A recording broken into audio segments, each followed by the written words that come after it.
Hi, hello friends, வணக்கம். இந்த வீடியோவில் நாம் இப்போ பார்க்க போகிறது நெத்திலி மீன் கட்லெட். இது டக்குன்னு செஞ்சிடலாம். ஒரு 10 நிமிஷத்தில் நம்ம சிம்பிளாக ஈஸியாக செய்யக்கூடிய ரெசிபி தான் இது.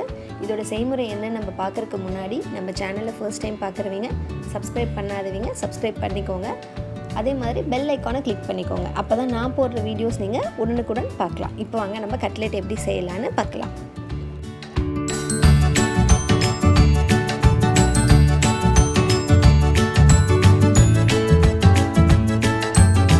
Welcome to Erode Ammi Samayal. First நம்ம கட்லெட் செய்கிறதுக்கு இந்த மீனில் இருக்கிற முள்ளை எடுத்துகிட்டு மீனை நல்லா க்ளீன் பண்ணி எடுத்துக்கணும். நான் ஏற்கனவே இந்த மீனில் இருக்கிற முள்ளை எடுத்துகிட்டு நல்லா க்ளீன் பண்ணி எடுத்து வச்சுருக்கேன். இப்போ நம்ம இதை சின்ன சின்ன துண்டுகளை கட் பண்ணி எடுத்துக்கலாம்.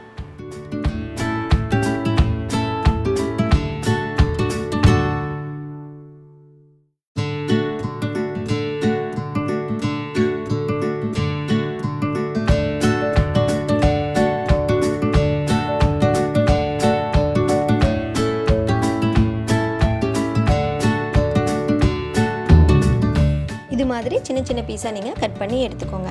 இப்போ நம்ம இது கட் பண்ணி எடுத்ததும் இதில் நம்ம மசாலா ஆட் பண்ணலாம். 1 டீஸ்பூன் மிளகாய்த்தூள், 1/2 டீஸ்பூன் கரம் மசாலா தூள், தேவையான அளவு உப்பு, இதை சேர்த்து நம்ம நல்லா பிசைஞ்சுக்கலாம்.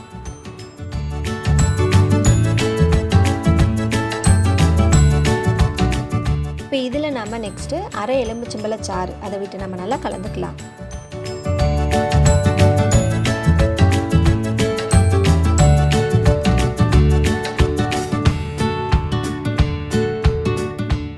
இப்போ நம்ம இந்த மீனை சின்ன சின்ன உருண்டைகளை எடுத்துக்கலாம்.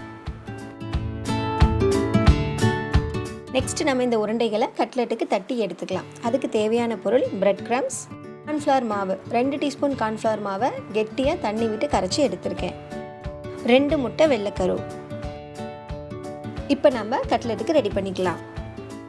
உருட்டி வச்சிருக்கிற மீன் உருண்டை எடுத்து ஃபஸ்ட்டு முட்டையோட வெள்ளைக்கரு அதில் நம்ம டிப் பண்ணிவிட்டு நெக்ஸ்ட்டு கார்ன்ஃப்ளவர் மாவில் டிப் பண்ணிவிட்டு நம்ம பிரெட் க்ரம்ஸில் போட்டு நம்மளுக்கு கட்லெட்டுக்கு என்ன ஷேப் வேணுமோ அந்த ஷேப் நம்ம செஞ்சு எடுத்துக்கலாம். நம்ம கட்லெட் ஷேப் வந்து என்ன வேணால் பண்ணிக்கலாம். ஹார்ட்டின் ஷேப்பு, ஸ்டார் ஷேப்பு, என்ன வேணால் பண்ணிக்கலாம். ஆனால் நம்ம அந்த சென்டர் போர்ஷன் வந்து கொஞ்சம் தடிமனாக இருக்கணும். அப்போ தான் நம்ம எண்ணெயில் பொரிச்சு எடுத்தாலும் நம்மளுக்கு அந்த சென்டர் போர்ஷன் சாஃப்டாக இருக்கும். நம்ம இதே ஃப்ளாட்டாக பண்ணி பொரிச்சு எடுத்தோம்னா நம்மளுக்கு ரொம்ப மொறுன்னு வடை மாதிரி ஆகிடும். ஸோ அதனால் தடிமனாக இருந்துச்சுன்னா நம்மளுக்கு உள்ளே சாஃப்டாக இருக்கும்.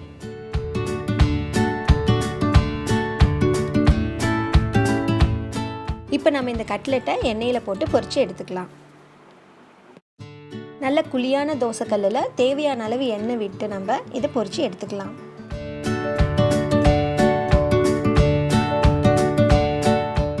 எண்ணெய் காஞ்சிருச்சு. இப்போ நம்ம ரெடி பண்ணி வச்சுருக்க கட்லெட்டை போட்டு பொரிச்சுக்கலாம்.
நெக்ஸ்ட் அடசல் போட்டுக்கலாம். இது மாதிரி நம்ம ஏன் ஓரம் தள்ளி இருக்கிறோம்னா அதில் இருக்கிற எக்ஸஸ் ஆயிலெலாம் நம்மளுக்கு வடிஞ்சிரும். ஸோ அதனால் இது மாதிரி ஓரம் தள்ளி வச்சுருக்கேன். இப்போ நெக்ஸ்ட் அடசல் போட்டு பொரிச்சிக்கலாம்.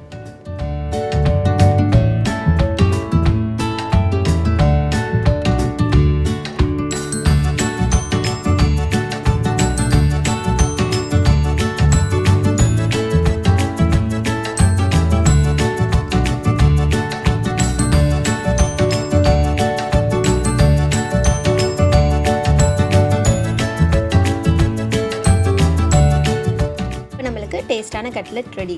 இது மாதிரி நீங்களும் செஞ்சு பாருங்கள். இது பெஸ்ட் ஈவினிங் ஸ்நாக்காக இருக்கும். குழந்தைங்க ஸ்கூல்லேருந்து வரும்போது இது மாதிரி நம்ம செஞ்சு கொடுத்தோம்னா அவங்க நல்லா லைக் பண்ணி சாப்பிடுவாங்க. நீங்கள் இதை செஞ்சு பார்த்துட்டு எப்படி இருக்குன்னு கமெண்ட்டில் ஃபீட்பேக் சொல்லுங்கள்.